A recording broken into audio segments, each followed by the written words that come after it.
Terima kasih Anda masih bersama kami di Halo Indonesia. Pemirsa, pemerintah Indonesia sedang mewaspadai lonjakan kasus COVID-19 di luar wilayah Jawa dan Bali. Hal ini merupakan imbas dari meningkatnya angka positivity rate dan kasus kematian di 5 wilayah seperti Sumatera Utara, Riau, Nusa Tenggara Timur, Kalimantan Timur, hingga Sulawesi Selatan.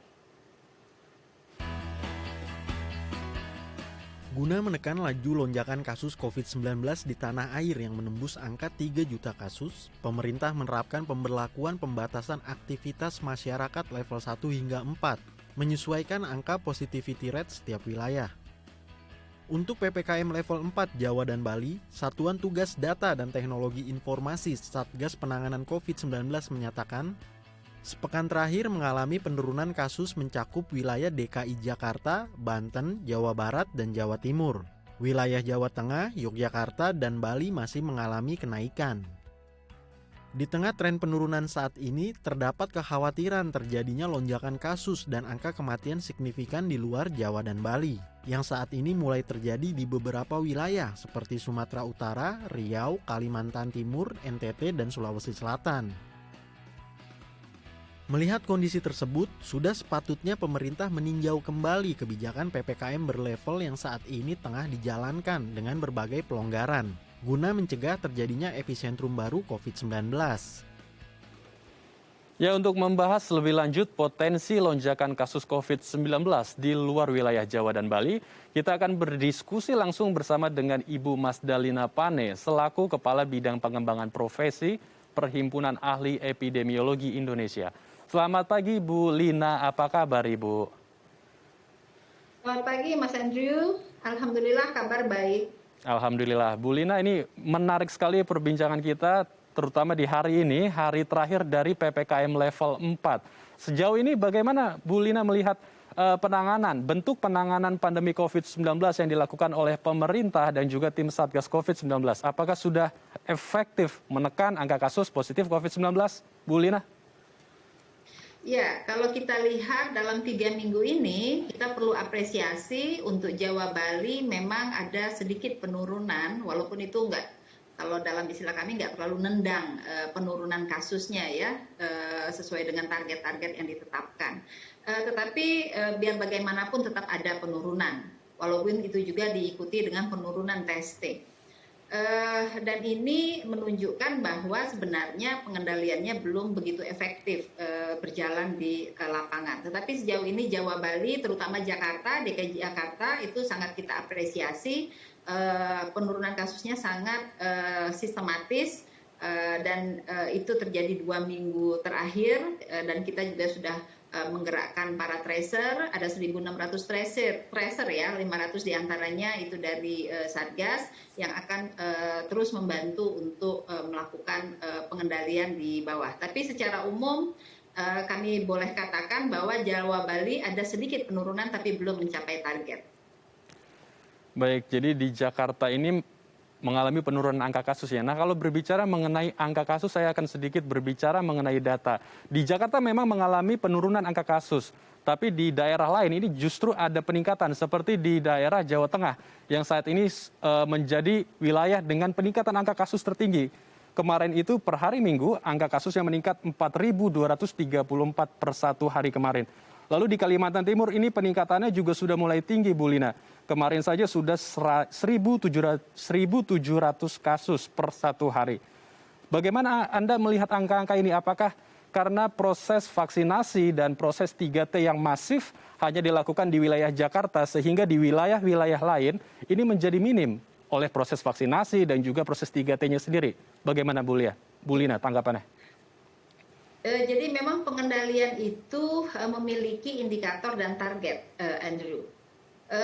Selama target-target tersebut tidak bisa dicapai, maka akan sulit sekali kita melakukan pengendalian walaupun dengan metode pembatasan mobilitas apapun.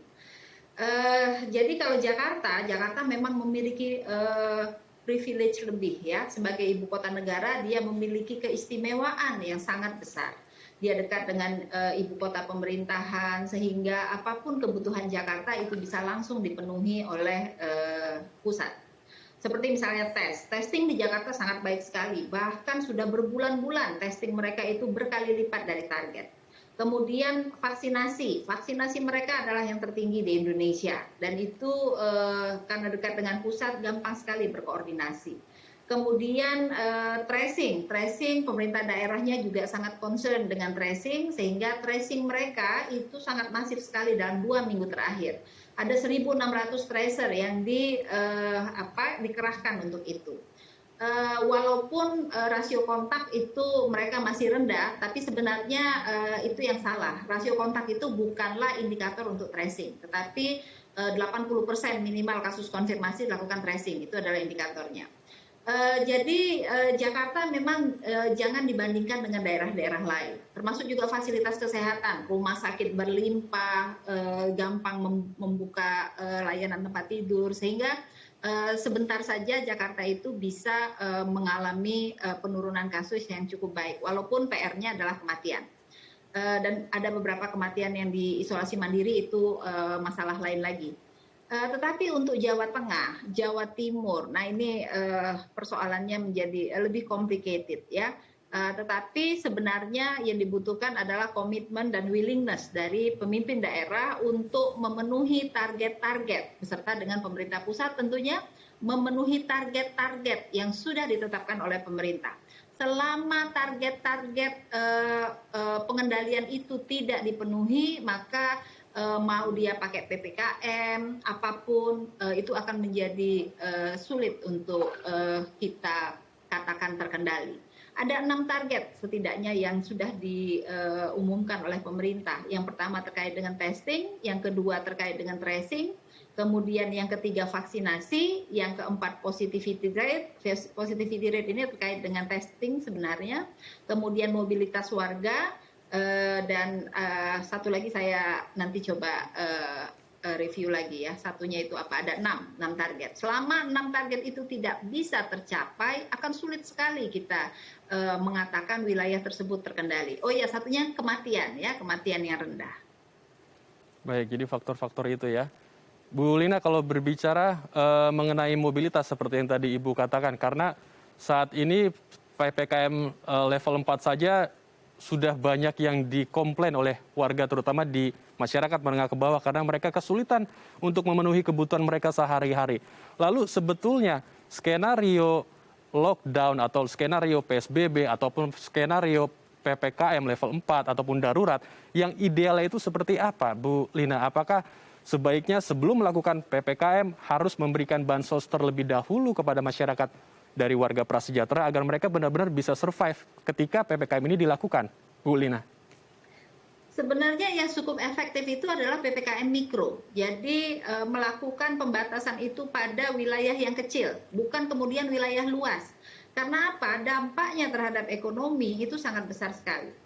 Jika PPKM mikro itu kemudian dilakukan dengan tepat, dengan benar, maka itu merupakan solusi yang menurut pandangan kami lebih tepat. Tetapi PPKM mikronya itu PPKM mikro yang mengikuti kaidah epidemiologi. Kita sudah mengusulkan sebenarnya PPKM mikro itu inisiasinya berasal dari sub bidang tracing di Satgas.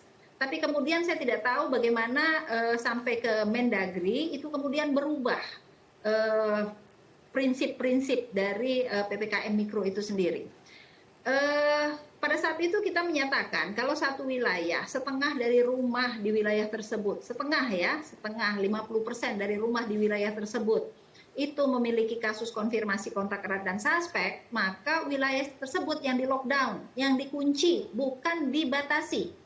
Dikunci, benar-benar dikunci. Maka di sanalah dapur umum berfungsi, posko, tenda-tenda posko yang lebih targeted itu berfungsi. Tapi benar-benar orang di dalamnya tidak boleh keluar masuk. Sementara kalau yang lain-lain tetap saja melakukan aktivitas biasa, tidak usah dilakukan pengendalian.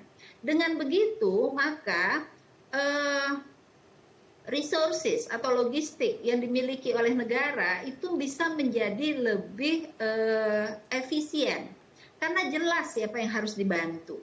Dibandingkan seperti saat ini orang hanya dibatasi, itu pun tidak tidak bisa secara konsekuen untuk mengikuti pembatasan tersebut, kemudian pembatasan hanya dilakukan di jalur-jalur antar lintas kabupaten kota, sehingga transmisi itu tetap saja berjalan di populasi.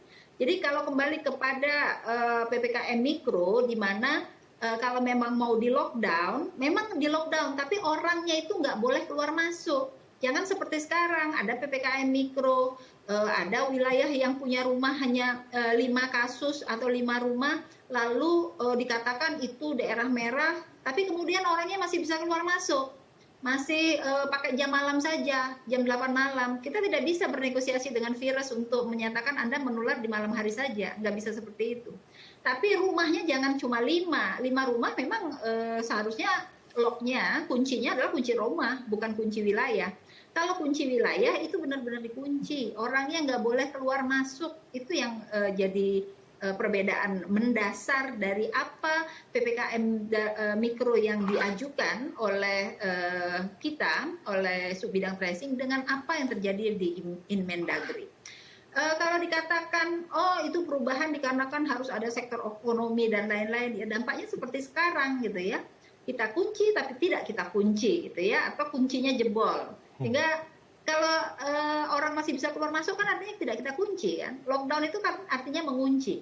Mengunci yang paling efektif adalah mengunci rumah.